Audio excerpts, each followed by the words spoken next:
Welcome to Reading with Mycroft. The following presentation is from a previous live stream on Twitch TV. Go to twitch.tv/Mycroft999SC for a schedule of upcoming live streams, and click follow to be notified of new live streams on Twitch as they occur. If you find the following video pleasing in any way, please press the like and subscribe buttons. Too low? There we go, right? That's perfect. But the privations, or rather the hardships of Lowood lessened. Spring drew on. She was indeed already come. The frosts of winter had ceased. Its snows were melted, its cutting winds ameliorated. My wretched feet, flayed and swollen to lameness by the sharp air of January, began to heal and subside under the gentler breathings of April. The nights and mornings, no longer by their Canadian temperature, froze the very blood in our veins. We could now endure the play hour passed in the garden. Sometimes, on a sunny day, it began even to be pleasant and genial, and a greenness grew over those brown beds, which, freshening daily, suggested the thought that hope traversed them at night, and left each morning brighter traces of her steps. Flowers peeped out amongst the leaves, snowdrops, crocuses, purple auriculas, and golden-eyed pansies. On Thursday afternoons, half-holidays, we now took walks and found still sweeter flowers opening by the wayside under the hedges. I discovered, too, that a great pleasure and enjoyment which the horizon only bounded lay all outside the high and spike-guarded walls of our garden. This pleasure consisted in prospect of noble summits girdling a great hill hollow, rich in verdure and shadow, and the bright beck full of dark stones and sparkling eddies. How different had this scene looked when I viewed it laid out beneath the iron sky of winter, stiffened in frost, shrouded with snow, when mists, as chill as death, wandered to the impulse of east winds along those purple peaks, and rolled down Eyre and home till they blended with the frozen fog of the beck. That beck itself was then a torrent, turbid and curbless. It tore asunder the wood, and sent a raving sound through the air, often thickened with wild rain or whirling sleet, and for the forest on its banks, that showed only ranks of skeletons. April advanced to May. A bright, serene May it was. Days of blue sky, placid sunshine, and soft western or southern gales filled up its duration, and now vegetation matured with vigor. Lowood shook loose its tresses. It became all green, all flowery. Its great elm, ash, and oak skeletons were restored to majestic life. Woodland plants sprang up profusely in its recesses. Unnumbered varieties of moss filled its hollows, and it made a strange-sounding sunshine out of the wealth of its wild primrose plants. I have seen their pale gold gleam in overshadowed spots like scatterings of the sweetest luster. All this I enjoyed often and fully, free, unwatched, and almost alone. For this unwonted liberty and pleasure there was a cause, to which it now became my task to advert. Have I not described a pleasant site for a dwelling? When I speak of it as bosomed in hill and wood, and rising from the verge of the stream, assuredly pleasant enough, but whether healthy or not is another question.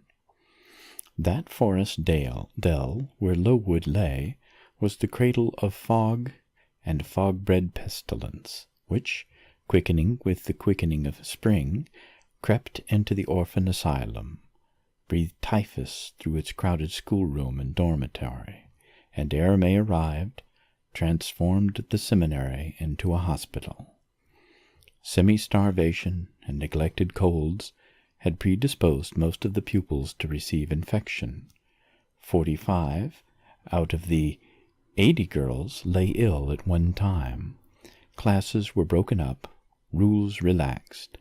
The few who continued well were allowed almost unlimited license, because the medical attendant insisted on the necessity of frequent exercise to keep them in health, and had it been otherwise, no one had leisure to watch or restrain them.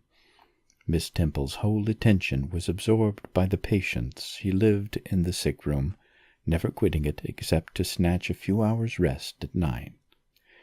The teachers were fully occupied with packing up and making other necessary preparations for the departure of those girls who were fortunate enough to have friends and relations able and willing to remove them from the seat of contagion.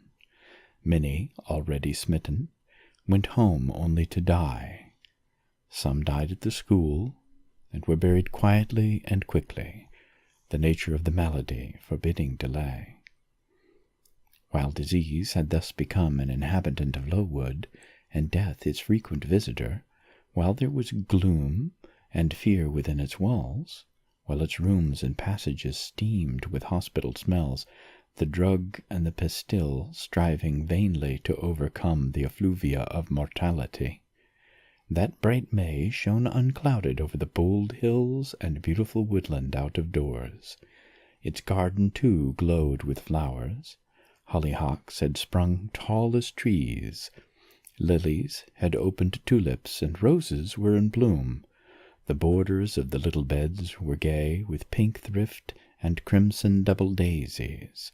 The sweet briars gave out morning and evening, their scent of spice and apples, and these fragrant treasures were all useless for most of the inmates at Lowood, except to furnish now and then a handful of herbs and blossoms to put in a coffin. But I, and the rest who continued well, enjoyed fully the beauties of the scene and season. They let us ramble in the wood like gypsies from morning till night. We did what we liked, went where we liked. We lived better, too.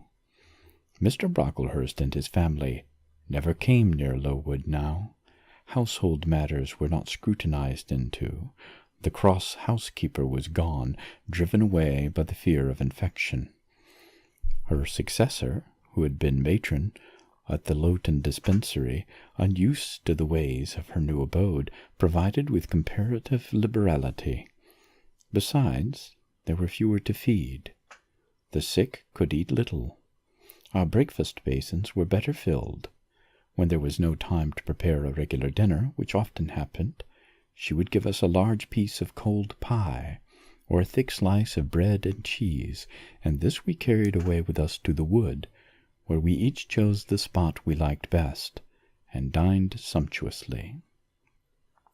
My favorite seat was a smooth and broad stone, rising white and dry from the very middle of the beck, and only to be got at by wading through the water, a feat I accomplished barefoot.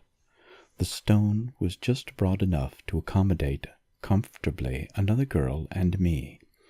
At that time, my chosen comrade, one Mary Ann Wilson, a shrewd, observant personage whose society I took pleasure in, partly because she was witty and original, and partly because she had a manner which set me at my ease. Some years older than I, she knew more of the world, and could tell me many things I liked to hear. With her, my curiosity found gratification. To my faults also she gave ample indulgence, never imposing curb or rein on anything I said. She had a turn for narrative, I for analysis. She liked to inform, I to question. So we got on swimmingly together, deriving much entertainment, if not much improvement, from our mutual intercourse. And where, meantime, was Helen Burns? Why did I not spend those sweet days of liberty with her? Had I forgotten her, or was I so worthless as to have grown tired of her pure society? Surely the Mary Ann Wilson I have mentioned was inferior to my first acquaintance. She could only tell me amusing stories and reciprocate any racy and pungent gossip I chose to indulge in, while if I have spoken truth of Helen, she was qualified to give those who enjoyed the privilege of her converse a taste of far higher things. True, reader, and I knew and felt this, and though I am a defective being, with many faults and few redeeming points, yet I never tired of Helen Burns, nor ever ceased to cherish for her a sentiment of attachment, as strong, tender, and respectful as any that ever animated my heart. How could it be otherwise, when Helen, at all times, and under all circumstances, evinced for me a quiet and faithful friendship, which ill-humour never soured, nor irritation never troubled? But Helen was ill at present. For some weeks she had been removed from my sight to I knew not what room upstairs. She was not, I was told, in the hospital portion of the house with the fever patients, for her complaint was consumption, not typhus, and by consumption I, in my ignorance, understood something mild, which time and care would surely alleviate. I was confirmed in this idea by the fact of her once or twice coming downstairs on very warm, sunny afternoons, and being taken by Miss Temple into the garden. But on these occasions I was not allowed to go and speak to her. I only saw her from the schoolroom window, and then not distinctly, for she was much wrapped up, and sat at a distance under the veranda. One evening, in the beginning of June, I had stayed out very late with Mary Ann in the wood. We had, as usual, separated ourselves from the others, and had wandered far, so far that we lost our way, and had to ask at a lonely cottage, where a man and woman lived, who looked after a herd of half-wild swine that fed on the mast in the wood. When we got back, it was after moonrise. A pony, which we knew to be the surgeon's, was standing at the garden door. Mary Ann remarked that she supposed someone must be very ill, as Mr. Bates had been sent for at that time of the evening. She went into the house. I stayed behind a few minutes to plant in my garden a handful of roots I had dug up in the forest, and which I feared would wither if I left them till morning. This done, I lingered yet a little longer. The flowers smelt so sweet as the dew fell. It was such a pleasant evening, so serene, so warm. The still glowing west promised so fairly another fine day on the morrow. The moon rose with such majesty in the grave east. I was noting these things and enjoying them as a child might, when it entered my mind as it had never done before. How sad to be lying now on a sick bed, and to be in danger of dying. This world is pleasant.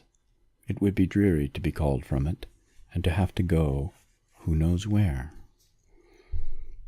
And then my mind made its first earnest effort to comprehend what had been infused into it concerning heaven and hell, and for the first time it recoiled, baffled. And for the first time, glancing behind, on each side, and before it, it saw all around an unfathomed gulf. It felt the one point where it stood, the present. All the rest was formless cloud and vacant depth, and it shuddered at the thought of tottering and plunging amid the chaos. While pondering this new idea, I heard the front door open. Mr. Bates came out, and with him was a nurse. After she had seen him mount his horse and depart, she was about to close the door, when I ran up to her. "How is Helen Burns?" "Very poorly," was the answer. "Is it her Mr. Bates has been to see?" "Yes." "And what does he say about her?" "He says she'll not be here long." This phrase, uttered in my hearing yesterday, would have only conveyed the notion that she was about to be removed to Northumberland, to her own home. I should not have suspected that it meant she was dying, but I knew instantly now. It opened clear on my comprehension that Helen Burns was numbering her last days in this world, and that she was going to be taken to the region of spirits, if such region there were. I experienced a shock of horror, then a strong thrill of grief, then a desire, a necessity to see her, and I asked in what room she lay. "She is in Miss Temple's room," said the nurse. "May I go up and speak to her?" "Oh, no, child. It is not likely, and now it is time for you to come in. You'll catch the fever if you stop out where the dew is falling." The nurse closed the front door. I went in by the side entrance, which led to the schoolroom. I was just in time. It was 9 o'clock, and Miss Miller was calling the pupils to go to bed. It might be 2 hours later, probably near 11, when I, not having been able to fall asleep, and deeming from the perfect silence of the dormitory that my companions were all wrapped in profound repose, rose softly, put on my frock over my night-dress, and, without shoes, crept from the apartment, and set off in quest of Miss Temple's room. It was quite at the other end of the house, but I knew my way, and the light of the unclouded summer moon, entering here and there at passage windows, enabled me to find it without difficulty. An odor of camphor and burnt vinegar warned me when I came near the fever room, and I passed its door quickly, fearful lest the nurse who sat up all night should hear me. I dreaded being discovered and sent back, for I must see Helen. I must embrace her before she died. I must give her one last kiss, exchange with her one last word. Having descended a staircase, traversed a portion of the house below, and succeeded in opening and shutting without noise,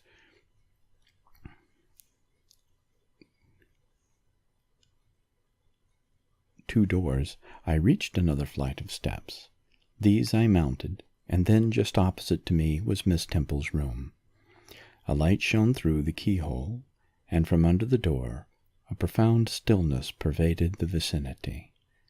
Coming near, I found the door slightly ajar, probably to admit some fresh air into the close abode of sickness. Indisposed to hesitate, and full of impatient impulses, soul and senses quivering with keen throes, I put it back and looked in. My eye sought Helen, and feared to find death. Close by Miss Temple's bed, and half covered with its white curtains, there stood a little crib. I saw the outline of a form under the clothes, but the face was hid by the hangings. The nurse I had spoken to in the garden sat in an easy-chair asleep, and an unsnuffed candle burnt dimly on the table. Miss Temple was not to be seen. I knew afterward that she had been called to a delirious patient in the fever room. I advanced, then paused by the crib side.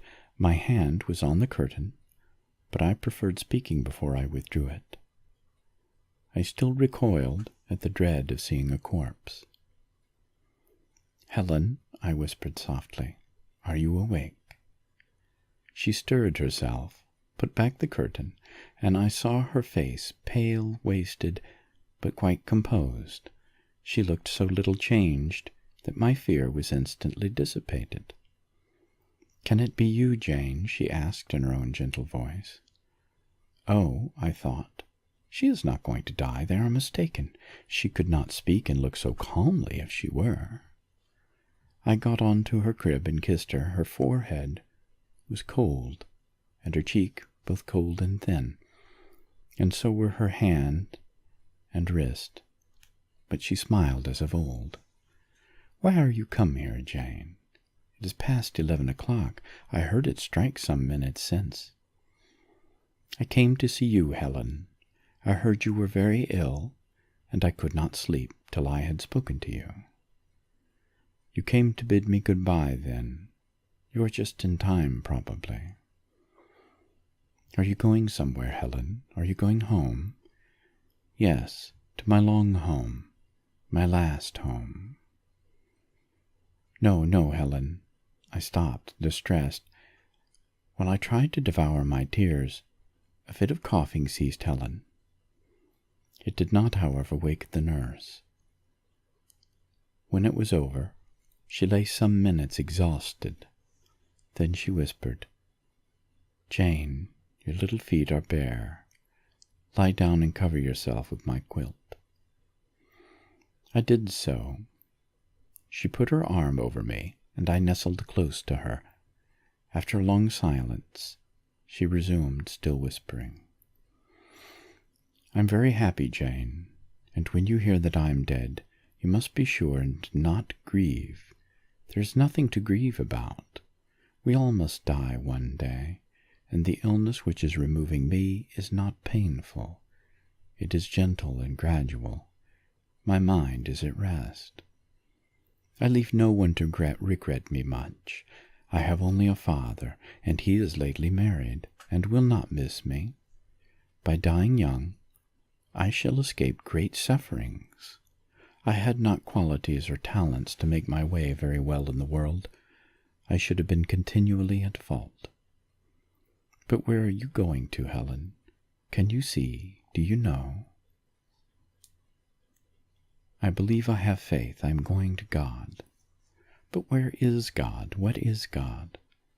My Maker and yours, who will never destroy what he created. I rely implicitly on his power and confide wholly in his goodness. I count the hours till that eventful one he arrives, which shall restore me to him, reveal him to me. Are you sure then, Helen, that there is such a place as heaven, and that our souls can get to it when we die? I am sure there is a future state. I believe God is good. I can resign my immortal part to him without any misgiving. God is my Father. God is my friend. I love him. I believe he loves me. And I shall see you again, Helen, when I die. You will come to the same region of happiness, be received by the same mighty, universal parent, no doubt, dear Jane. Again I questioned, but this time only in thought. Where is that region? Does it exist? And I clasped my arms closer round Helen. She seemed dearer to me than ever. I felt as if I could not let her go. I lay with my face hidden on her neck. Presently she said in the sweetest tone, "How comfortable I am! That last fit of coughing has tired me a little. I feel as if I could sleep. But don't leave me, Jane. I like to have you near me." "I'll stay with you, dear Helen. No one shall take me away." "Are you warm, darling?" "Yes. Good night, Jane." "Good night, Helen." She kissed me, and I her, and we both soon slumbered. When I woke, it was day. An unusual movement aroused me. I looked up. I was in somebody's arms. The nurse held me. She was carrying me through the passage back to the dormitory. I was not reprimanded for leaving my bed. People had something else to think about.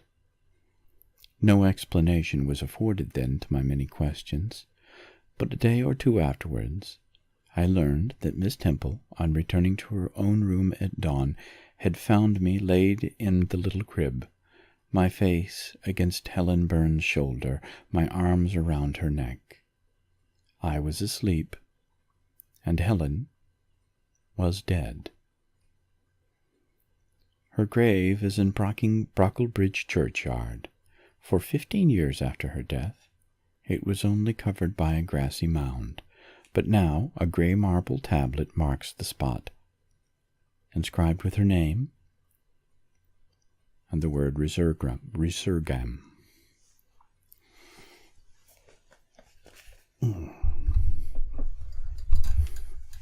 Pardon me.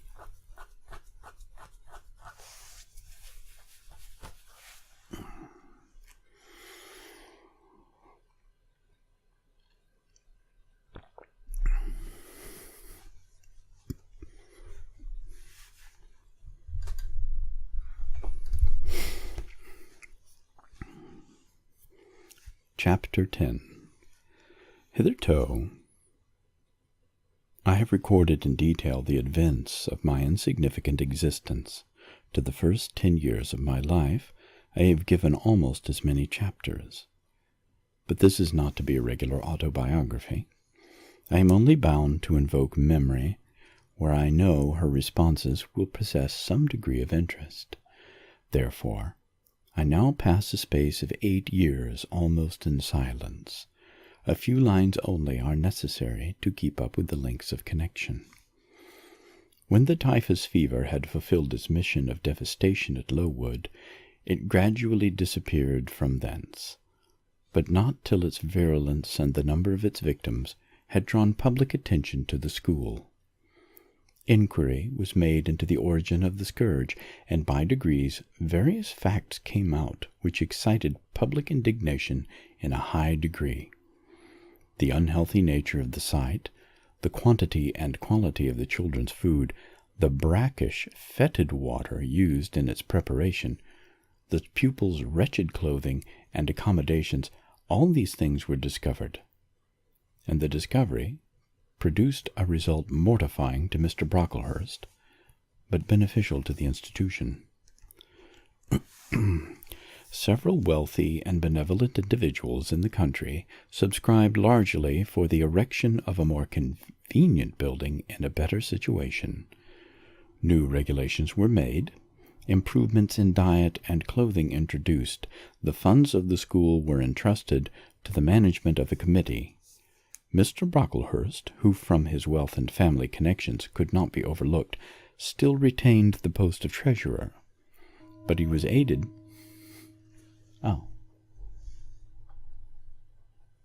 Thank you, Aiden.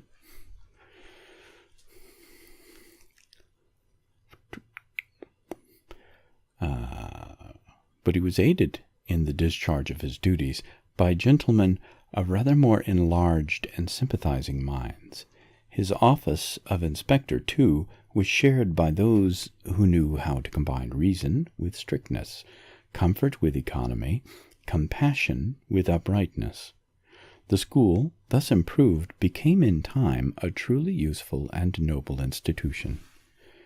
I remained an inmate of its walls after its regeneration for 8 years, 6 as a pupil and 2 as a teacher, and in both capacities I bear my testimony to its value and importance. During these 8 years, my life was uniform but not unhappy, because it was not inactive.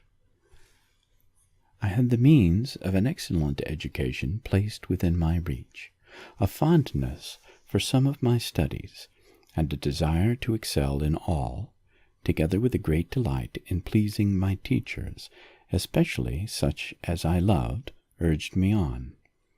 I availed myself fully of the advantages offered me. In time, I rose to be the first girl of the first class.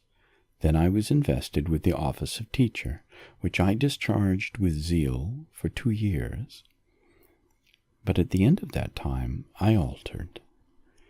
Miss Temple, through all changes, had thus far continued superintendent of the seminary. To her instruction I owed the best part of my acquirements. Her friendship and society had been my continual solace. She had stood me instead of mother, governess, and latterly companion. At this period she married, removed with her husband, a clergyman, an excellent man, almost worthy of such a wife, to a distant county, and consequently was lost to me. From the day she left, I was no longer the same. With her was gone every settled feeling, every association that had made Lowood in some degree a home to me. I had imbibed from her something of her nature and much of her habits. More harmonious thoughts, what seemed better regulated feelings, had become the inmates of my mind. I had given an allegiance to duty and order. I was quiet. I believed I was content. To the eyes of others, usually even to my own, I appeared a disciplined and a subdued character. But destiny, in the shape of the Reverend Mr. Naismith, came between me and Miss Temple. I saw her in her traveling dress step into a post-chaise shortly after the marriage ceremony. I watched the chaise mount the hill and disappear beyond its brow, and then retired to my own room, and there spent in solitude the greatest part of the half-holiday granted in honor of the occasion. I walked about the chamber most of the time. I imagined myself only to be regretting my loss and thinking how to repair it. But when my reflections were concluded, and I looked up and found that the afternoon was gone and evening far advanced, another discovery dawned on me, namely, that in the interval I had undergone a transforming process, that my mind had put off all it had borrowed of Miss Temple, or rather that she had taken with her the serene atmosphere I had been breathing in her vicinity, and that now I was left in my natural element, and beginning to feel the stirrings of old emotions. It did not seem as if a prop were withdrawn, but rather as if a motive were gone. It was not the power to be tranquil which had failed me, but the reason for tranquillity was no more. My world had for some years been in Lowood. My experience had been of its rules and systems. Now I remembered that the real world was wide, and that a varied field of hopes and fears, of sensations and excitements, awaited those who had the courage to go forth into its expanse, to seek real knowledge of life amidst its perils. I went to my window, opened it, and looked out. There were the two wings of the building. There was the garden. There were the skirts of Lowood. There was the hilly horizon. My eye passed all other objects to rest on those remote, the blue peaks. It was those I longed to surmount. All within their boundary of rock and heath seemed prison ground, exile limits. I traced the white road winding around the base of one mountain and vanishing in a gorge between two. How I longed to follow it farther. I recalled the time when I had traveled that very road in a coach. I remembered descending that hill at twilight. An age seemed to have elapsed since the day which brought me first to Lowood, and I had never quitted it since. My vacations had all been spent at school. Mrs. Reed had never sent for me to Gateshead. Neither she nor any of her family had ever been to visit me. I had no communication by letter or message. Thank you, Paxu. I had no communication by letter or message with the outer world. School rules, school duties, school habits and notions, and voices and faces and phrases and costumes and preferences and antipathies. Such was what I knew of existence. And now I felt that it was not enough. I tired of the routine of 8 years in one afternoon. I desired liberty. For liberty I gasped. For liberty I uttered a prayer. It seemed scattered on the wind, then faintly blowing. I abandoned it and framed a humbler supplication for change, stimulus. That petition, too, seemed swept off into vague space. Then I cried, half desperate, "Grant me at least a new servitude." Here a bell, ringing the hour of supper, called me downstairs. I was not free to resume the interrupted change of my reflections till bedtime. Even then a teacher who occupied the same room with me kept me from the subject to which I longed to recur. By a prolonged effusion of small talk. How I wished sleep would silence her. It seemed as if, could I but go back to the idea which had last entered my mind as I stood at the window, some inventive suggestion would rise for my relief. Miss Gryce snored at last. She was a heavy Welsh woman, and till now her habitual nasal strains had never been regarded by me in any other light than as a nuisance. Tonight I hailed the first deep notes with satisfaction. I was debarrassed of interruption. My half-effaced thoughts instantly revived. A new servitude. There is something in that, I soliloquized. Mentally, be it understood, I did not talk aloud. I know there is, because it does not sound too sweet. It is not like such words as liberty, excitement, enjoyment. Delightful sounds, truly, but no more than sounds for me, and so hollow and fleeting that it is mere waste of time to listen to them. But servitude, that must be matter of fact, and one may serve. I have served here 8 years, now all I want is to serve elsewhere. Can I not get so much of my own will? Is not the thing feasible? Yes, the end is not so difficult, if I had only a brain active enough to ferret out the means of attaining it. I sat up in bed by way of arousing this said brain. It was a chilly night. I covered my shoulders with a shawl, and then I proceeded to think again with all my might. What do I want? A new place in a new house, amongst new faces, under new circumstances. I want this because it is of no use wanting anything better. How do people get to a new place? They apply to friends, I suppose. I have no friends. There are many others who have no friends, who must look about for themselves and be their own helpers. And what is their resource? I could not tell. Nothing answered me. I then ordered my brain to find a response, and quickly.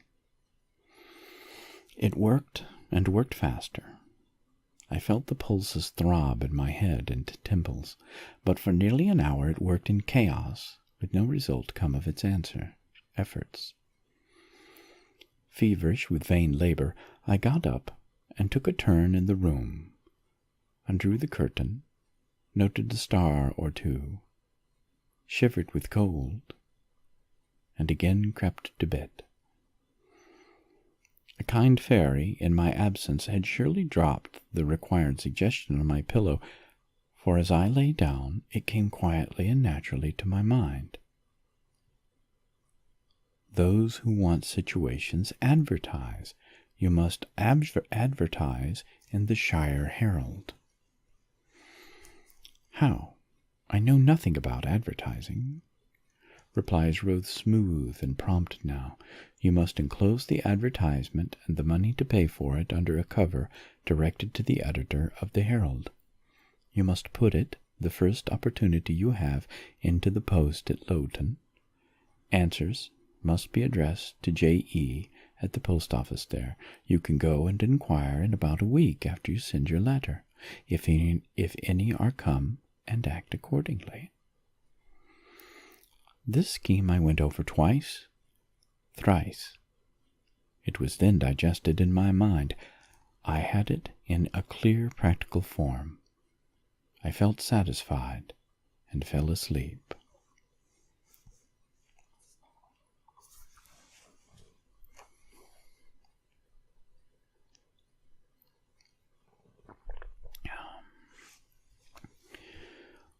With the earliest day, I was up. I had my advertisement written, enclosed and directed before the bell rang to rouse the school.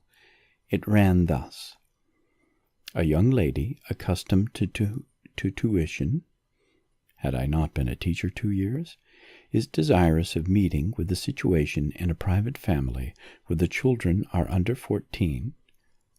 I thought that as I was barely 18, it would not do to undertake the guidance of pupils nearer my own age.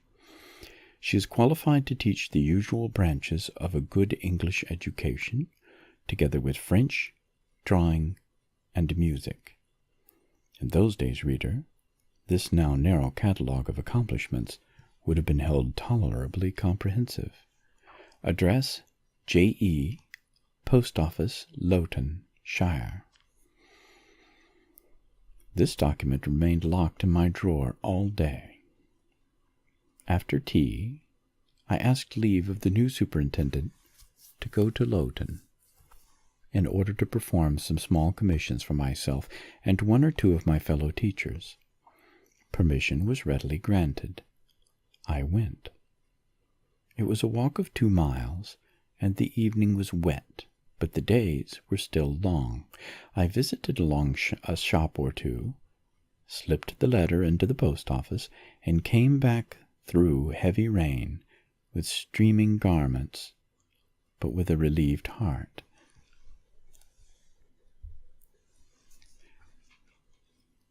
Maybe Sherlock's smarter brother wasn't the only Mycroft in literature, you know. The succeeding week seemed long. It came to an end at last, however, like all sublunary things, and once more toward the close of a pleasant autumn day, I found myself afoot on the road to Lowton. A picturesque track it was, by the way, lying along the side of the beck and through the sweetest curves of the dale. But that day I thought more of the letters that might or might not be awaiting me at the little burg whither I was bound, than of the charms of lea and water. My ostensible errand on this occasion was to get measured for a pair of shoes, so I discharged that business first, and when it was done, I stepped across the clean and quiet little street from the shoemaker's to the post office. It was kept by an old dame who wore horn spectacles on her nose and black mittens on her hands. "Are there any letters for J.E.?" I asked. She peered at me over her spectacles, and then opened a drawer and fumbled among its contents for a long time, so long that my hopes began to falter. At last, having held the document before her glasses for nearly 5 minutes, she presented it across the counter, accompanying the act by another inquisitive and mistrustful glance. It was for J.E. "Is there only one?" I demanded. "There are no more," said she, and I put it in my pocket and turned my face homeward. I could not open it then. Rules obliged me to be back by 8, and it was already 7:30. Various duties awaited me on my arrival.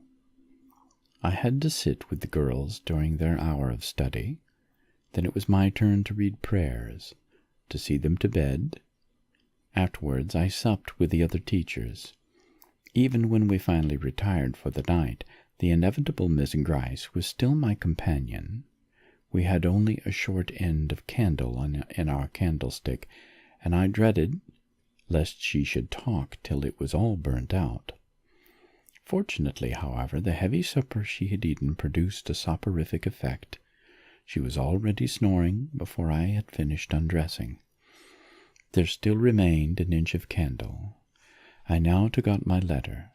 The seal was an initial F. I broke it. The contents were brief. If J.E., who advertised in the Shire Herald of last Thursday, possesses the acquirements mentioned, and if she is in position to give satisfactory references as to character and competency, a situation can be offered her where there is but one pupil, a little girl under 10 years of age, and where the salary is £30 per annum. J.E. is requested to send references, name, address, and all particulars to the direction Mrs. Fairfax, Thornfield, near Millcote, Shire. I examined the document long. The writing was old-fashioned and rather uncertain, like that of an elderly lady. This circumstance was satisfactory. A private fear had haunted me that in thus acting for myself and by my own guidance, I ran the risk of getting into some scrape, and above all things, I wished the result of my endeavors to be respectable, proper, en règle. I now felt that an elderly lady was no bad ingredient in the business I had on hand. Mrs. Fairfax. I saw her in a black gown and widow's cap, frigid, perhaps not uncivil, a model of elderly English respectability. Thornfield. That, doubtless, was the name of her house, a neat, orderly spot, I was sure, though I failed in my efforts to conceive a correct plan of the premises. Millcote, Shire. I brushed up on my recollections of the map of England, and yes, I saw it, both the shire and the town. The shire was 70 miles nearer London than the remote county where I now resided. That was a recommendation to me. I longed to go where there was life and movement. Millcote was a large manufacturing town on the banks of the Eyre, a busy place, enough, doubtless, so much the better. It would be a complete change, at least. Not that my fancy was much captivated by the idea of long chimneys and clouds of smoke. But, I argued, Thornfield will probably be a good way from the town. Here, the socket of the candle dropped, and the wick went out. Next day, new steps were to be taken. My plans could no longer be confined to my own breast. I must impart them in order to achieve their success. Having sought and obtained an audience of the superintendent during the noontide recreation, I told her I had a prospect of getting a new situation where the salary would be double what I now received.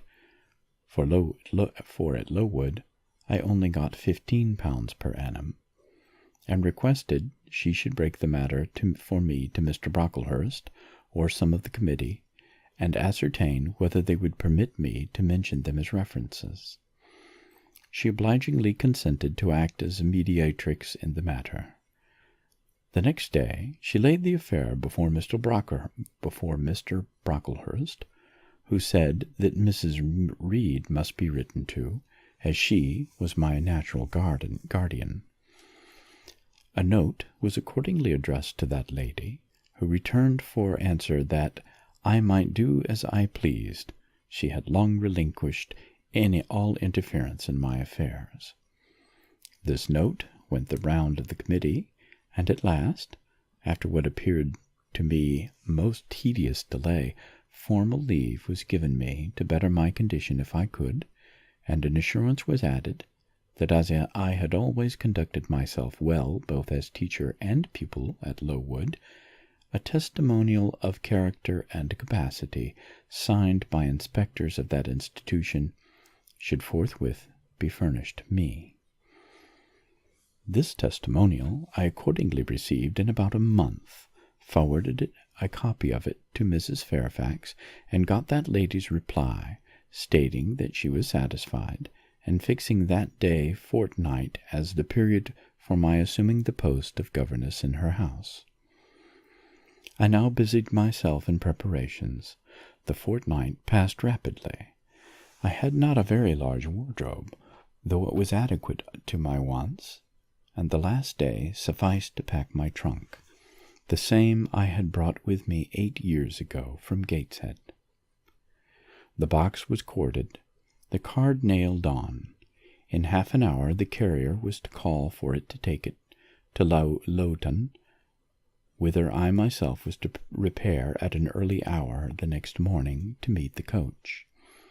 I had brushed my black stuff travelling dress, prepared my bonnet, gloves, and muff, sought in all my drawers to see that no article was left behind, and now, having nothing more to do, I sat down and tried to rest.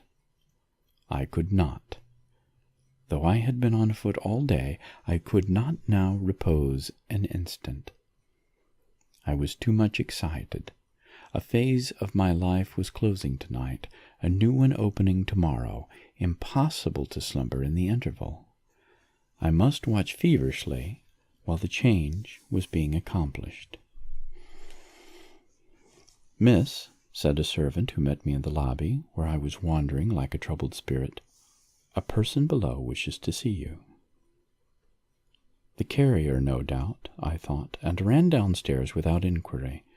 I was passing the back parlor or teacher's sitting room, the door of which was half open to go to the kitchen, when someone ran out. "It's her, I'm sure." I could have told her anywhere, cried the individual who stopped my progress and took my hand. I looked. I saw a woman attired like a well-dressed servant, matronly, yet still young, very good-looking, with black hair and eyes and lively complexion. "Well, who is it?" she asked in a voice with a smile I half recognized. "You've not forgotten me, I think, Miss Jane." In another second I was embracing and kissing her rapturously. "Bessie! Bessie, Bessie," that was all I said, whereat she half laughed, half cried, and we both went into the parlor. By the fire stood a little fellow of 3 years old, in plain frock and trousers. "That is my little boy," said Bessie directly. "Then you are married, Bessie?" "Yes, nearly 5 years since, to Robert Levin, the coachman, and I've a little girl besides Bobby there that I've christened Jane." "And you don't live at Gateshead?" "I live at the lodge. The old porter has left." "Well, and how do they all get on? Tell me everything about them, Bessie. But sit down first, and, Bobby, come and sit on my knee, will you?" But Bobby preferred sidling over to his mother. "You're not grown so very tall, Miss Jane, nor so very stout," continued Miss Levin. Mrs. Levin, I dare say they've not kept you too well at school. Miss Reed is the head and shoulders taller than you are, and Mrs. Georgiana would make 2 of you in a breadth." "Georgiana is handsome, I suppose, Bessie?" "Very. She went up to London last winter with her mamma, and there everybody admired her, and a young lord fell in love with her. But his relations were against the match, and, what do you think? He and Miss Georgiana made it up to run away, but they were found out and stopped. It was Miss Reed that found them out. I believe she was envious, and now she and her sister lead a cat and dog life together. They are always quarreling." "Well, and what of John Reed?" "Oh, he is not doing so well as his mamma could wish. He went to college, and he got plucked, I think they call it. And then his uncles wanted him to be a barrister and study the law. But he is such a dissipated young man, they will never make much of him, I think." "What does he look like?" "He is very tall. Some people call him a fine-looking young man, but he has such thick lips." "And Mrs. Reed?"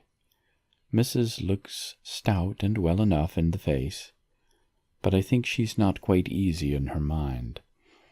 Mr. John's conduct does not please her. He spends a great deal of money."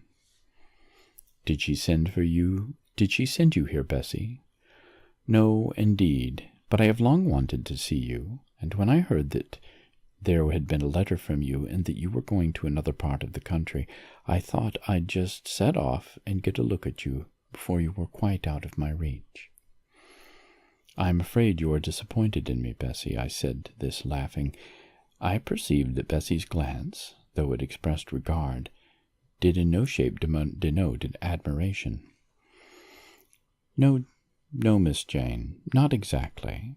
You were genteel enough, you look like a lady, and is as much as ever I expected of you. You were no beauty as a child." I smiled at Bessie's frank answer. I felt that it was correct, but I confess I was not quite indifferent to its import. At 18, most people wish to please, and the conviction that they have not an exterior likely to second that desire brings anything but gratification. "I dare say you are clever enough," continued Bessie, by way of solace.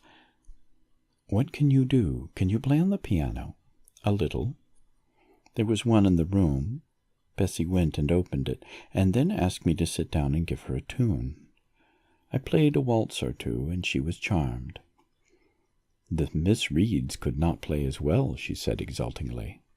"I always said you would surpass them in learning. And can you draw?" "That is one of my paintings over the chimney-piece." It was a landscape of watercolors, of which I had made a present to the superintendent, in acknowledgment of her obliging mediation with the committee on my behalf, and which she had framed and glazed. "Well, that is beautiful, Miss Jane.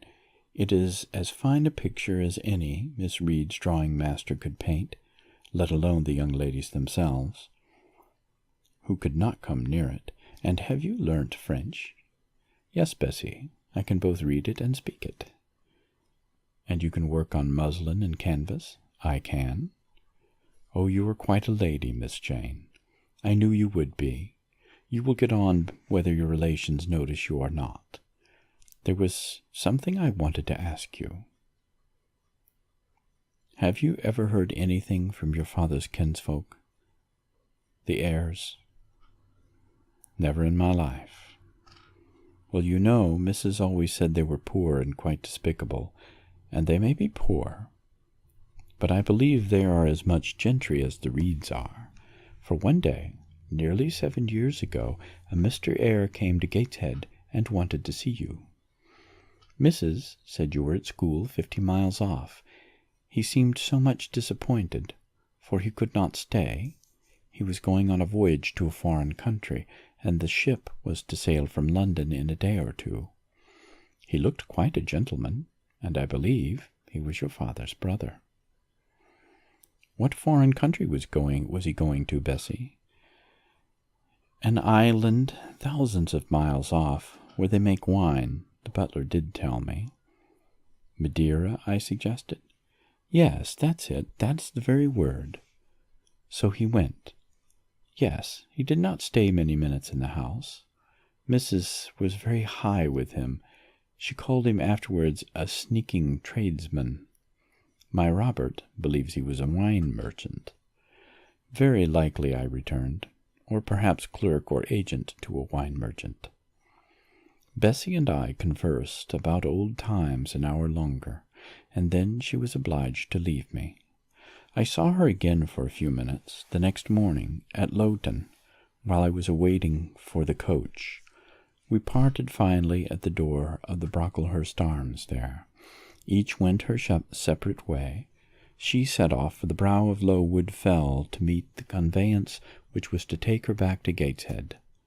I mounted the vehicle which was to bear me to new duties and a new life in the unknown environs of Millcote.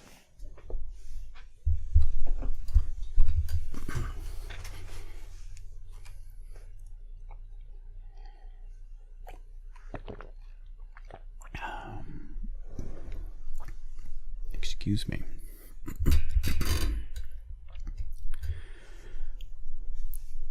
A new chapter in a novel is something like a new scene in a play, and when I draw up the curtain this time, reader, you must fancy you see a room in the George Inn at Millcote, with such large figure papering on the walls as inn-rooms have, such a carpet, such furniture, such ornaments on the mantelpiece, such prints, including a portrait of George III and another of the Prince of Wales, and a representation of the death of Wolfe. All this is visible to you by the light of an oil lamp hanging from the ceiling, and by that of an excellent fire, near which I sit in my cloak and bonnet. My muff and umbrella lie on the table, and I am warming away the numbness and chill contracted by 16 hours' exposure to the rawness of an October day. I left Lowton at 4 o'clock a.m., and the Millcote town clock is now just striking 8. Reader, though I look comfortably accommodated, I am not very tranquil in my mind. I thought when the coach stopped here there would be someone to meet me. I looked anxiously round as I descended the wooden steps, the boots placed for my convenience, expecting to hear my name pronounced, and to see some description of carriage waiting to convey me to Thornfield. Nothing of the sort was visible. and when I asked a waiter if anyone had been to inquire after a Miss Eyre, I was answered in the negative. So I had no resource but to request to be shown into a private room, and here I am waiting while all sorts of doubts and fears are troubling my thoughts.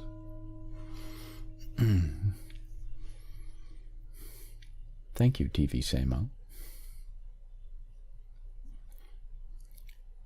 It is a very strange sensation to inexperienced youth to feel itself quite alone in the world, cut adrift from every connection, uncertain whether the port to which it is bound can be reached, and prevented by many impediments from returning to that it has quitted. The charm of adventure sweetens that sensation, the glow of pride warms it, but then the throb of fear disturbs it, and fear with me became predominant when half an hour elapsed, and still I was alone. I bethought myself to ring the bell. "Is there a place in this neighborhood called Thornfield?" I asked of the waiter who answered the summons. "Thornfield? I don't know, ma'am. I'll inquire at the bar." He vanished, but reappeared instantly. Is your name Eyre, miss?" "Yes." "Person here is waiting for you." I jumped up, took my muffled umbrella, and hastened into the inn passage. A man was standing by the open door, and in the lamp-lit street I dimly saw a one-horse conveyance. "This will be your luggage, I suppose," said the man rather abruptly when he saw me, pointing to my trunk in the passage. "Yes." He hoisted it on to the vehicle, which was a sort of car, and then I got in. Before he shut me up, I asked him how far it was to Thornfield. "A matter of 6 miles. "How long shall we be before we get there?" "Happen an hour and a half." He fastened the car door, climbed to his own seat outside, and we set off. Our progress was leisurely, and gave me ample time to reflect. I was content to be at length so near the end of my journey, and as I leaned back in the comfortable, though not elegant, conveyance, I meditated much at my ease. I suppose, thought I, judging from the plainness of the servant and the carriage, Mrs. Fairfax is not a very dashing person. So much the better.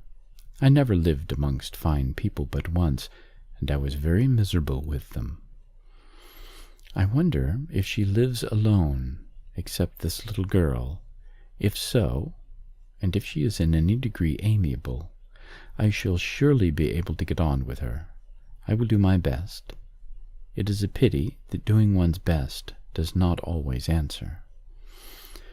At Lowood, indeed, I took that resolution. I kept it, and succeeded in pleasing. But with Mrs. Reed, I remembered my best was always spurned with scorn. I pray God Mrs. Fairfax may not turn out a second Mrs. Reed, but if she does, I'm not bound to stay with her. Let the worst come to the worst. I can advertise again.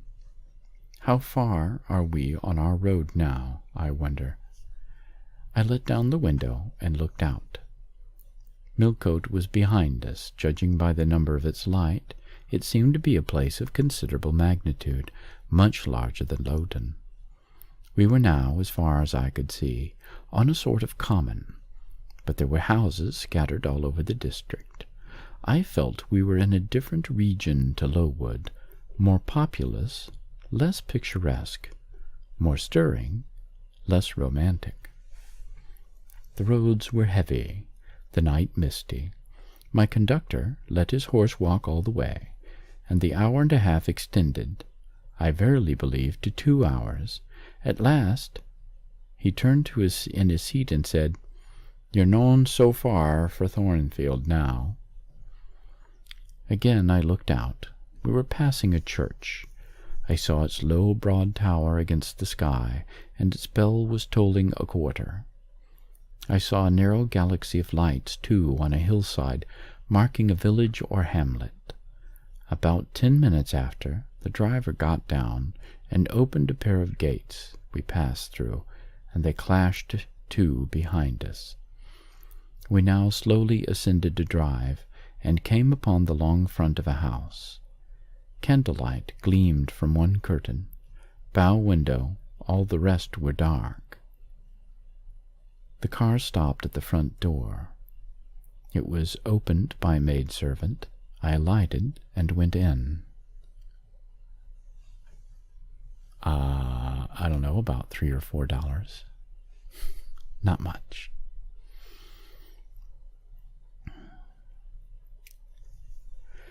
"Will you walk this way, ma'am?" said the girl, and I followed her across a square hall with high doors all around. She ushered me into a room whose double illumination of fire and candle at first dazzled me, contrasting as it did with the darkness to which my eyes had been for 2 hours inured. When I could see, however, a cozy and agreeable picture presented itself to my view. A snug small room, a round table by a cheerful fire, an armchair high-backed and old-fashioned, wherein sat the neatest imaginable little elderly lady, in widow's cap, black silk gown, and snowy muslin apron, exactly like what I had fancied Mrs. Fairfax, only less stately and milder looking. She was occupied in knitting. A large cat sat demurely at her feet. Nothing, in short, was wanting to complete the beau ideal of domestic comfort. A more reassuring introduction for a new governess could scarcely be conceived. There was no grandeur to overwhelm, no stateliness to embarrass. And then, as I entered, the old lady got up and promptly and kindly came forward to meet me. "How do you do, my dear? I'm afraid you have had a tedious ride. John drives so slowly. You must be cold. Come to the fire." "Thank you." "Mrs. Fairfax, I suppose," said I. "Yes, you are right. Do sit down." She conducted me to her own chair, and then began to remove my shawl and untie my bonnet strings. I begged she would not give herself too much trouble. "Oh, it's no trouble. I dare say your own hands are almost numbed with cold. Leah, make a little hot negus and cut a sandwich or two. Here are the keys of the storeroom." And she produced from her pocket a most housewifely bunch of keys and delivered them to the servant. "Now then, draw nearer to the fire," she continued. "You've brought your luggage with you, haven't you, my dear?" "Yes, ma'am." "I'll see it carried to your room," she said, and bustled out. She treats me like a visitor, thought I. I little expected such a reception. I anticipated only coldness and stiffness. This is not like what I have heard of the treatment of governesses, but I must not exult too soon. She returned with her own hands cleared of knitting apparatus and a book or two from the table to make room for the tray which Leah now brought, and then herself handed me the refreshments. I felt rather confused at being the object of more attention than I had ever before received, and that, too, shown by my employer and superior. But as she did not herself seem to consider she was doing anything out of her place, I thought it better to take her civilities quietly. "Shall I have the pleasure of seeing Miss Fairfax tonight?" I asked, when I had partaken of what she offered me. "What did you say, my dear? I am a little deaf," returned the good lady, approaching her ear to my mouth. I repeated the question more distinctly. "Miss Fairfax." "Oh, you mean Miss Varens. Varens is the name of your future pupil. Indeed, she is not your daughter?" "No, I have no family." I should have followed up my first inquiry by asking in what way Miss Varens was connected with her, but I recollected it was not polite to ask too many questions, Besides, I was sure to hear in time.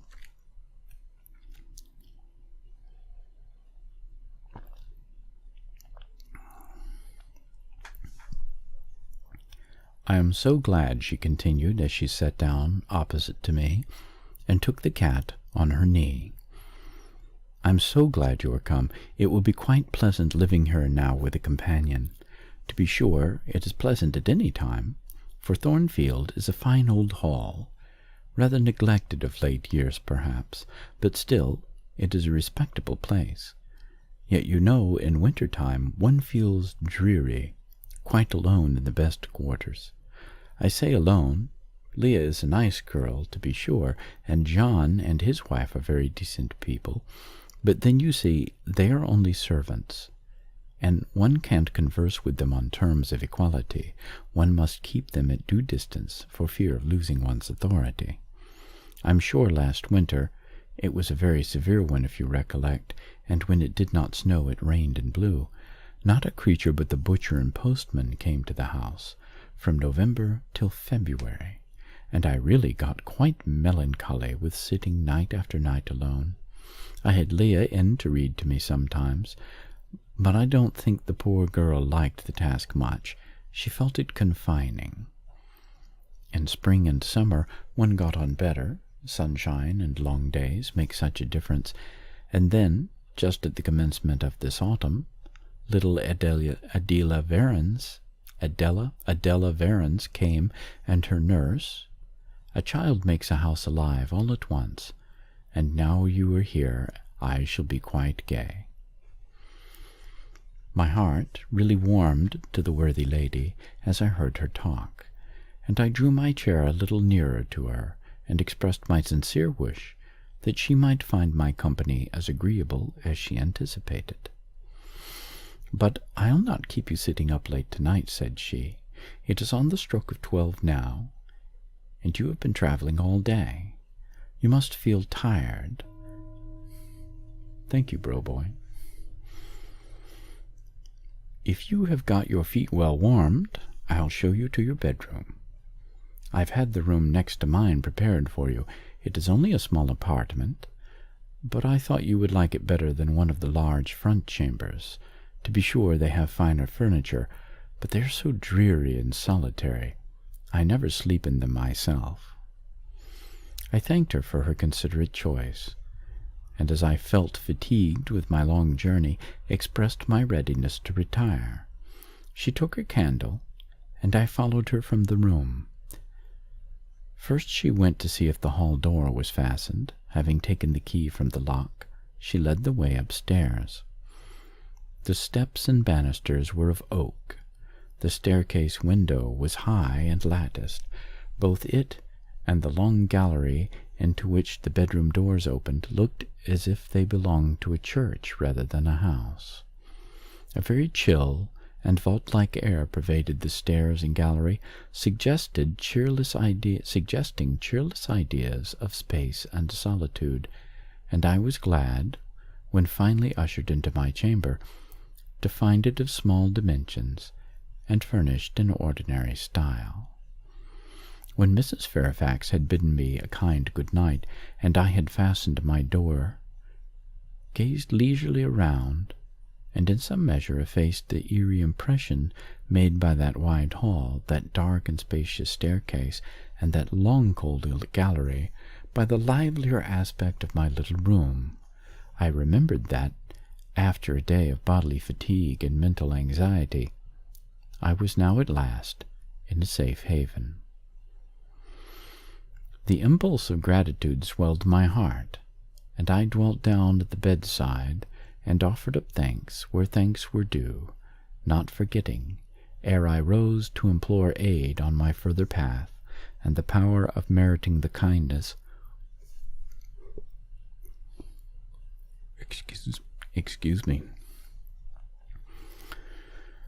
the power of meriting the kindness which seemed so frankly offered me before it was earned. My couch had no thorns in it that night, my solitary room no fears. At once weary and content, I slept soon and soundly. When I awoke, it was broad day.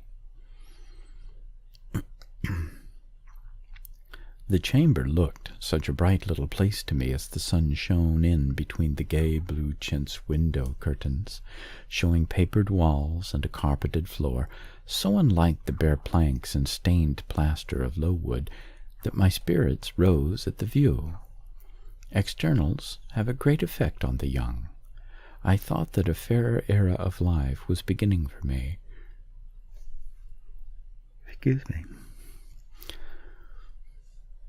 One that was to have its flowers and pleasures, as well as its thorns and toils. Thank you, P.S. Morganator.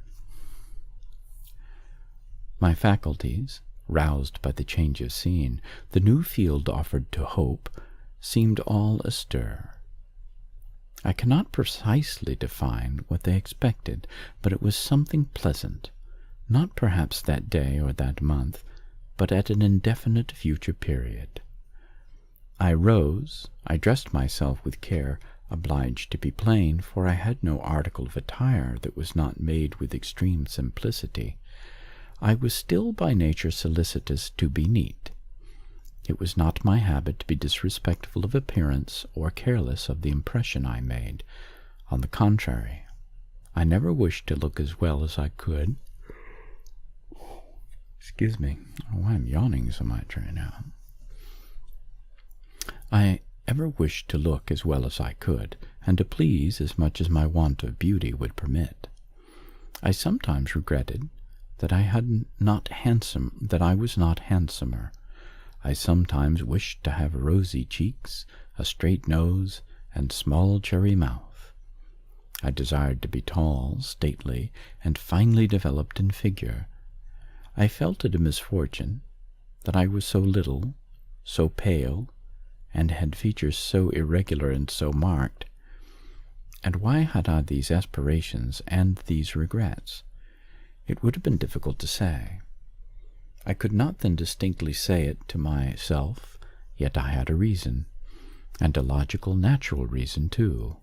However, when I had brushed my hair very smooth, and put on my black frock, which, Quaker-like as it was, at least had the merit of fitting to a nicety, and adjusted my clean white tucker, I thought I should do respectably enough to appear before Mrs. Fairfax, and that my new pupil would not at least recoil from me with antipathy.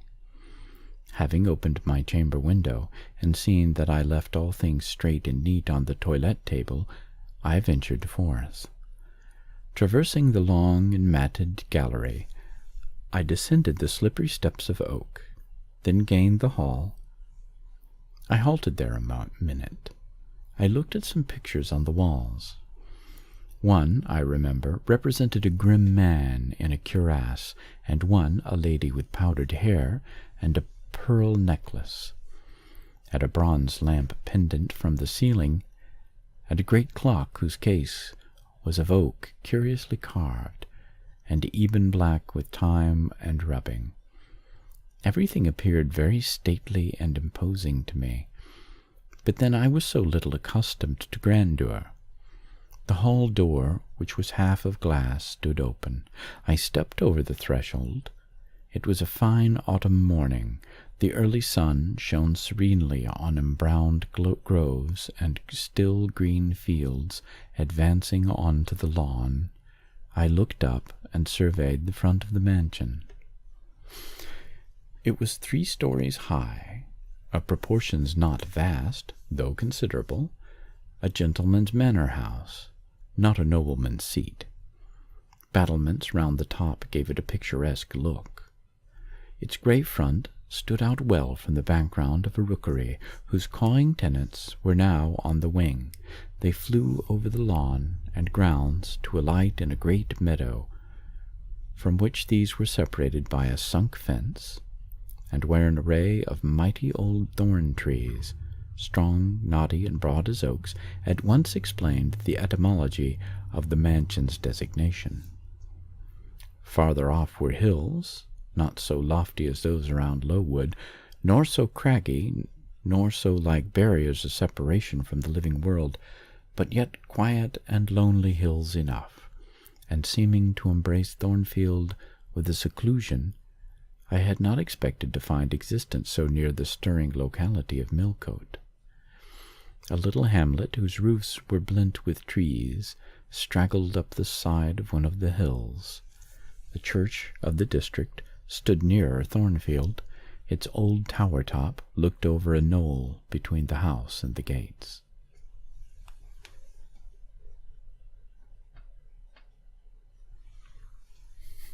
Well, thank you.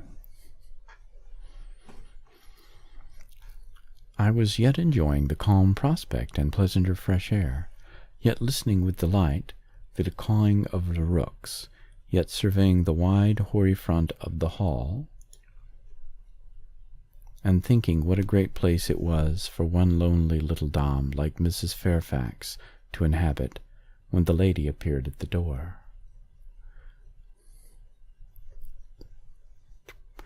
"What, out already?" said she.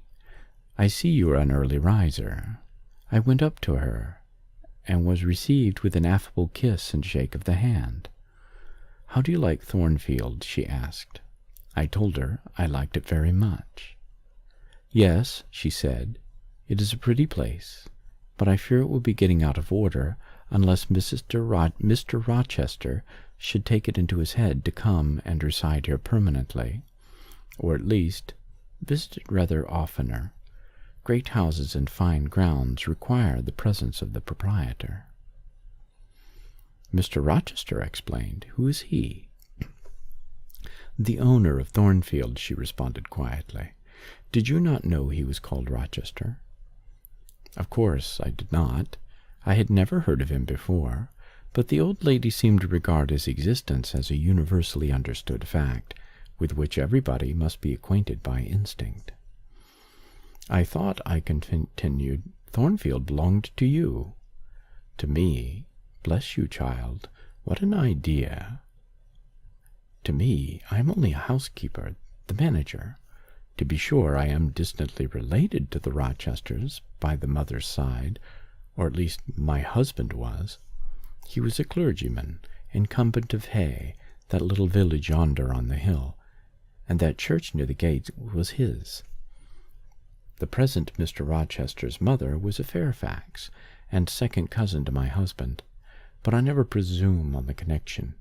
In fact, it is nothing to me. I consider myself quite in the light of an ordinary housekeeper. My employer is always civil, and I expect nothing more." "And the little girl, my pupil?" "She is Mr. Rochester's ward. He commissioned me to find a governess for her. He intended to have her brought up in Shire, I believe. Here she comes with her bonne, as she calls her nurse." The enigma was then explained. This affable and kind little widow was no great dame, but a dependent like myself. I did not like her the worse for that. On the contrary, I felt better pleased than ever. The equality between her and me was real, not the mere result of condescension on her part. So much the better. My position was all the freer.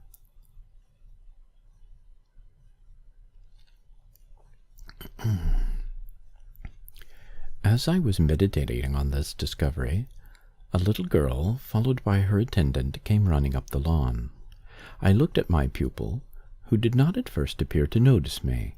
She was quite a child, perhaps 7 or 8 years old, slightly built, with a pale, small-featured face, and a redundancy of hair falling in curls to her waist. "Good morning, Miss Adela," said Mrs. Fairfax. "Come and speak to the lady who is to teach you, and to make you a clever woman some day." "Thank you, Neon." "Neon Smix? Smixy?" "Not sure."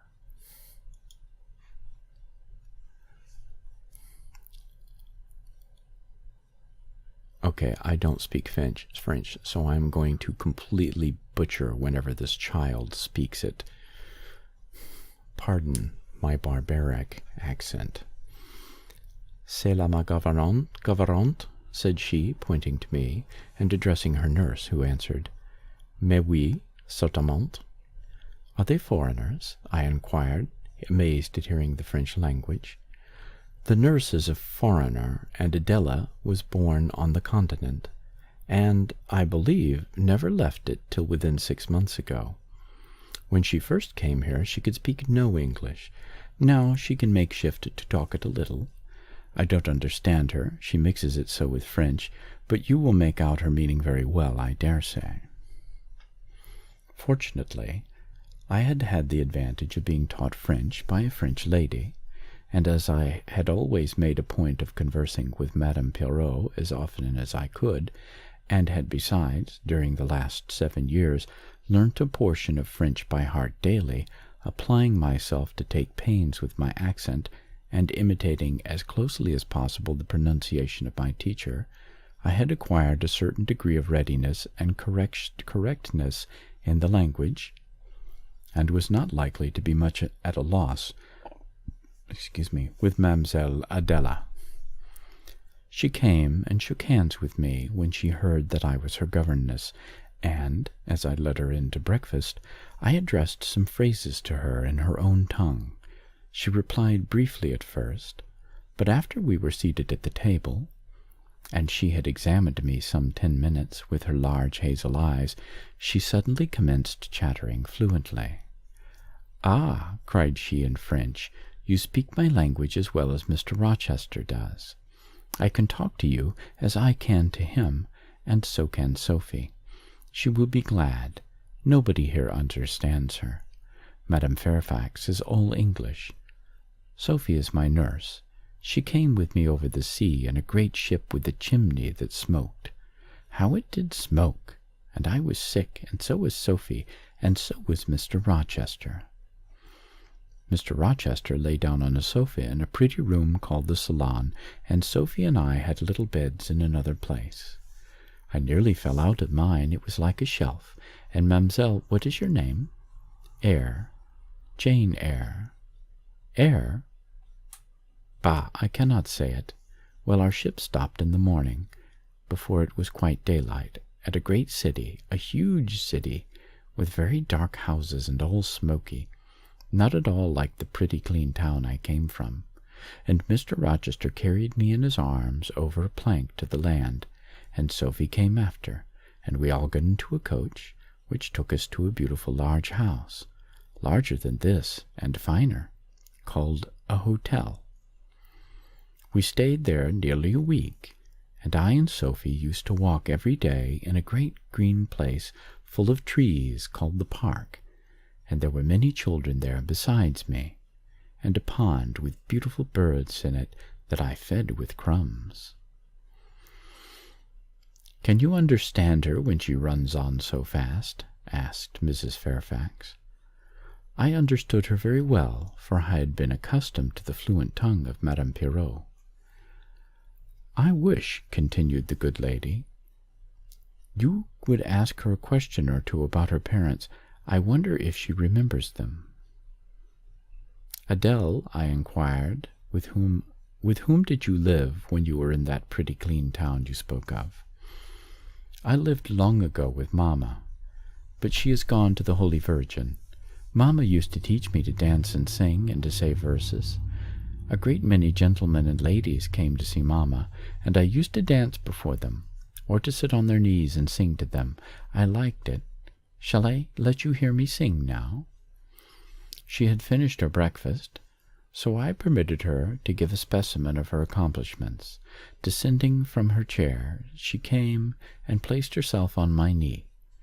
Then, folding her little hands demurely before her, shaking back her curls and lifting her eyes to the ceiling, she commenced singing a song from some opera.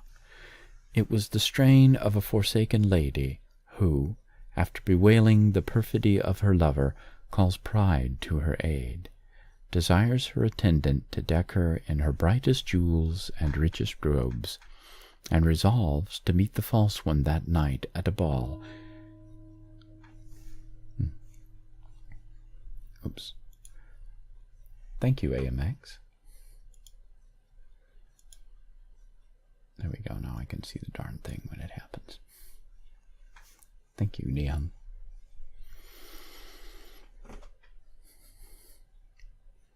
and resolved to meet the false one that night at a ball, and prove to him by the gaiety of her demeanour how little his desertion has affected her. The subject seems strangely chosen for an infant singer, but I suppose the point of the exhibition lay in hearing the notes of love and jealousy warbled with the lisp of childhood, and in very bad taste that point was. At least, I thought so. Adele sang the canzonette tunefully enough, and with the naivete of her age. This achieved, she jumped from my knee and now said, "Thank you, DPS. And now, mademoiselle, I will repeat you some poetry." Assuming an attitude, she began La Lige d'Arats, Fable de la Fontaine. She then declaimed the little piece with an attention to punctuation and emphasis, a flexibility of voice, and an appropriateness of gesture, very unusual indeed at her age, and which proved she had been carefully trained. "Was it your mamma who taught you that piece?" I asked. "Yes, and she just used to say it in this way. Que avez-vous donc? Lui dit un de sa rats parler?" No, I can't speak French worth a damn, sorry. She made me lift my hand, thank you, Sushi, so to remind me to raise my voice at the question. "Now, shall I dance for you?" "No, that will do, but after your mamma went to the Holy Virgin, as you say, with whom did you live then?" "With Madame Frederique and her husband. She took care of me, but she is nothing related to me. I think she is poor, for she had not so fine a house as mamma. I was not long there. Mr. Rochester asked me if I would like to go and live with him in England, and I said yes, for I knew Mr. Rochester before I knew Madame Frederique, and he was always kind to me and gave me pretty dresses and toys. But you see, he has not kept his word, for he has brought me to England, and now he has gone back again himself, and I never see him."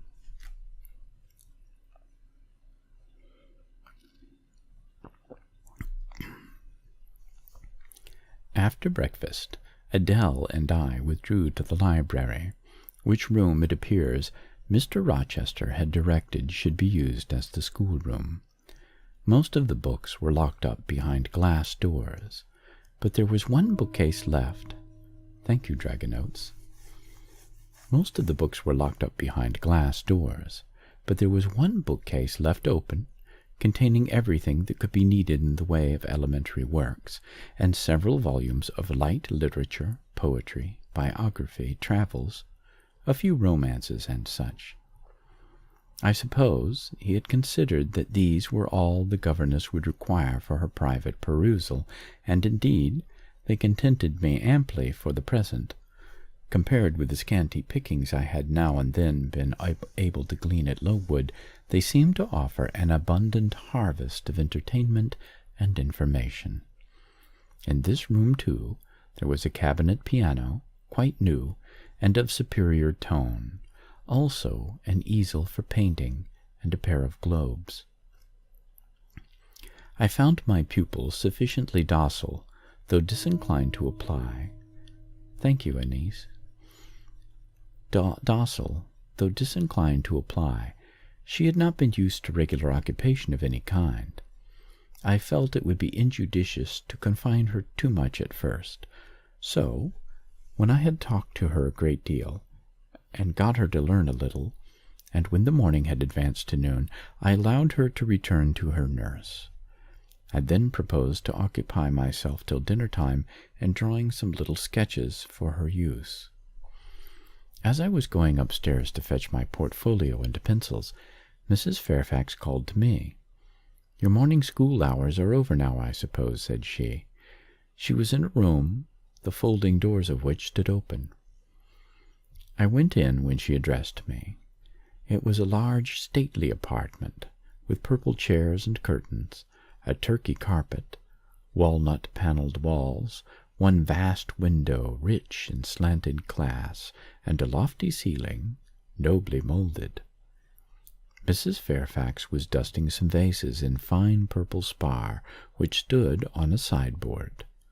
"What a beautiful room!" I exclaimed, as I looked around, for I had never before seen any half so imposing. "Yes, this is the dining-room. I have just opened the window to let in a little air and sunshine, for everything gets so damp in apartments that are seldom inhabited. The drawing-room yonder feels like a vault." She pointed to a wide arch corresponding to the window, and hung like it with a Tyrian-dyed curtain, now looped up. Mounting to it by 2 broad steps, and looking through it, I thought I caught a glimpse of a fairy place, so bright to my novice eyes appeared the view beyond. Yet it was merely a very pretty drawing-room, and with it a boudoir, both spread with white carpets, on which seemed laid brilliant garlands of flowers, both sealed with snowy mouldings of white grapes and vine leaves, beneath which glowed in rich contrast crimson couches and ottomans, while the ornaments on the pale Parian mantelpiece were of sparkling Bohemian glass, ruby red, and between the windows large mirrors repeated the general blending of snow and fire.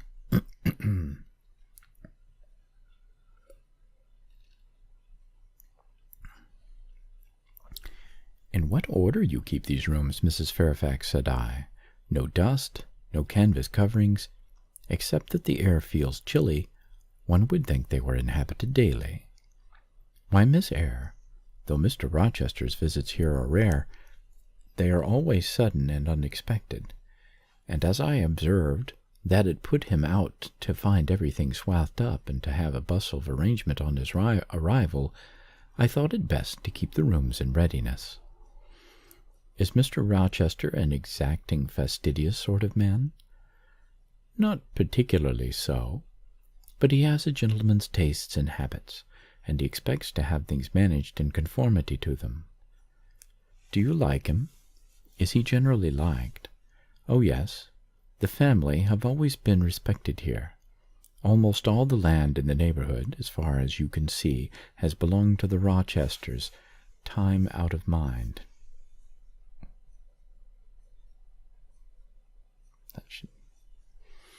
"Well, but leaving this land out of the question, do you like him? Is he liked for himself?" "I have no cause to do otherwise than like him, and I believe he is considered a just and liberal landlord by his tenants, but he's never lived much amongst them." "But has he no peculiarities? What, in short, is his character?" There we go. Sorry, I'm a little off-center.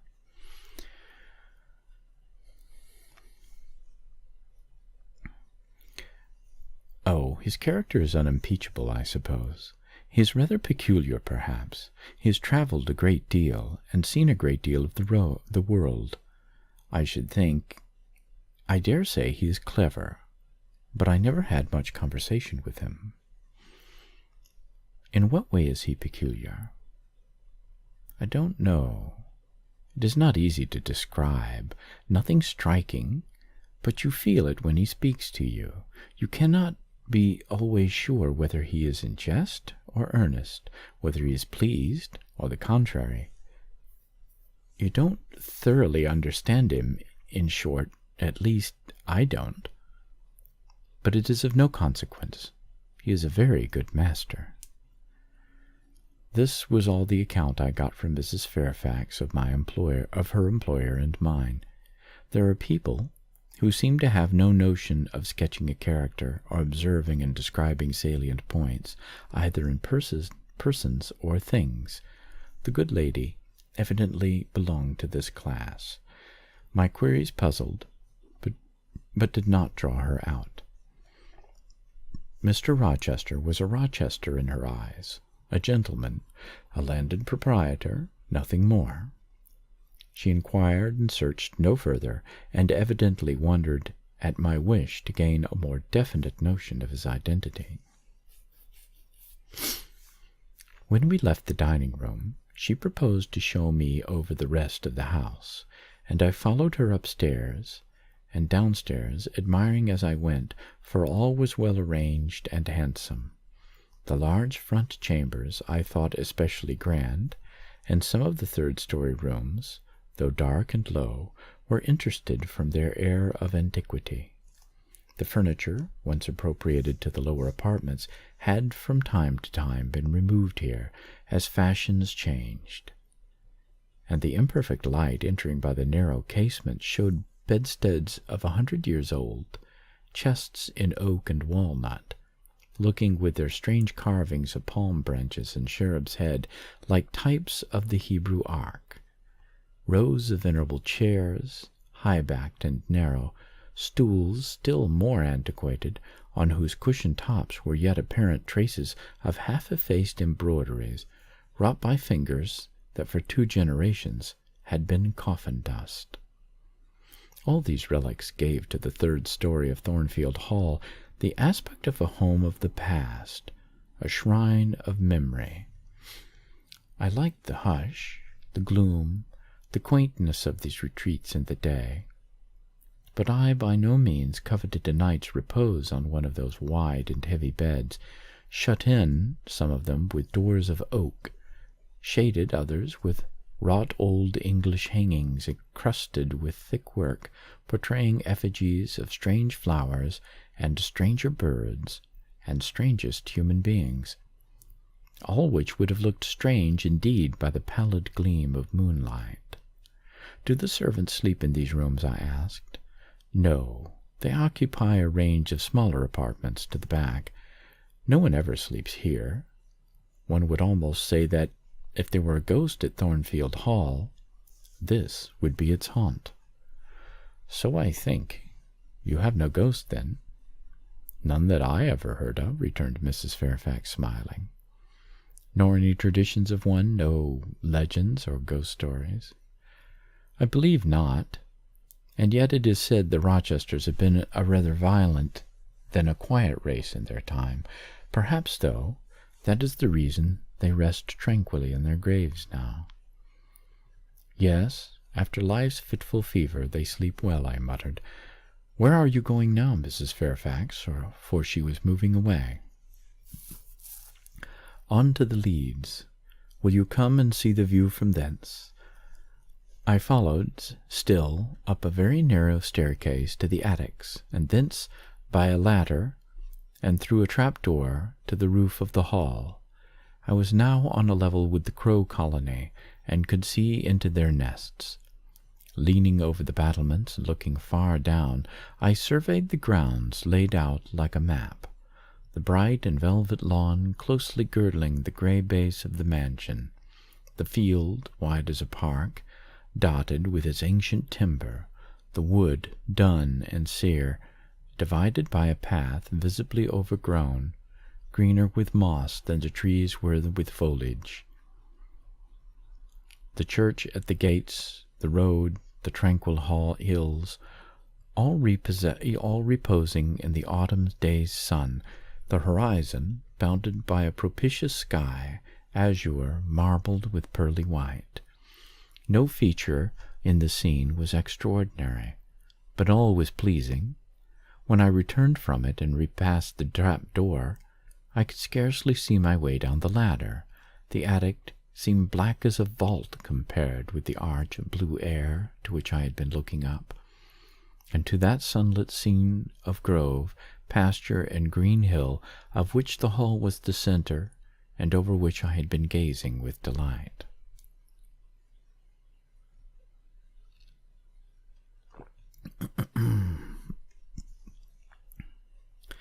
Mrs. Fairfax stayed behind a moment to fasten the trap-door.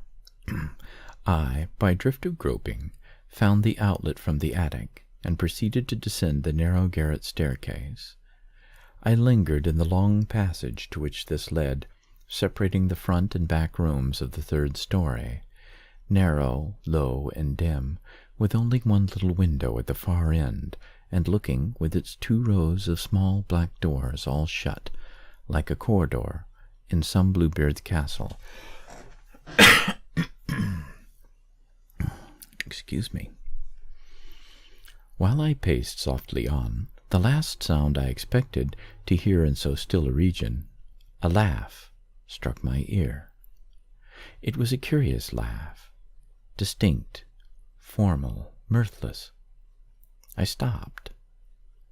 The sound ceased, only for a moment. It began again, louder, for at first, though distinct, it was very low. It passed off in a clamorous peal that seemed to wake an echo in every lonely chamber, though it originated but in one, and I could have pointed out the door whence the accents issued. "Mrs. Fairfax," I called out, for I now heard her descending the great stairs, "did you hear that loud laugh? Who is it?" "Some of the servants, very likely," she answered. "Perhaps Grace Poole." "Did you hear it?" I again inquired. "Yes, plainly. I often hear her. She sews in one of these rooms. Sometimes Leah is with her. They are frequently noisy together." The laugh was repeated in its low syllabic tone, and terminated in an odd murmur. "Grace!" exclaimed Mrs. Fairfax. I really did not expect any Grace to answer, for the laugh was as tragic, as preternatural a laugh as any I ever heard.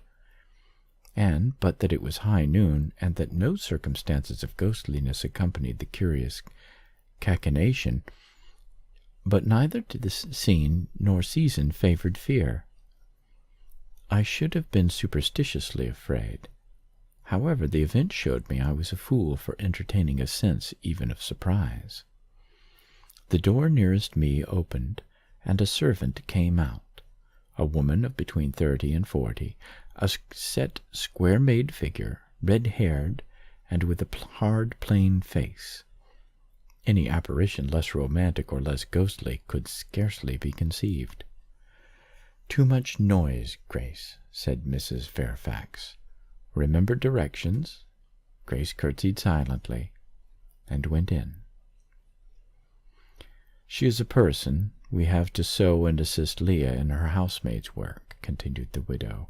"Not altogether unobjectionable in some points, but she does well enough. By the by, how have you got on with your new pupil this morning?" The conversation, thus turned on Adele, continued till we reached the light and cheerful region below. Adele came running to meet us in the hall, exclaiming, "Madame, vous êtes servie?" adding, "J'ai bien faim, moi." We found dinner ready and waiting for us in Mrs. Fairfax's room.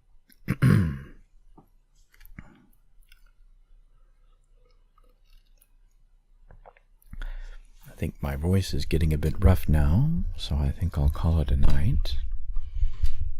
I should be back tomorrow night at 10 o'clock again to read some more, at which time we will start with chapter 12. Unless, of course, one of the many people that I spend time around who have all got colds gives the damn things to me, in which case I probably won't really be able to do a lot of speaking, but I'll just keep my fingers crossed on that. Until then, good night and sleep well.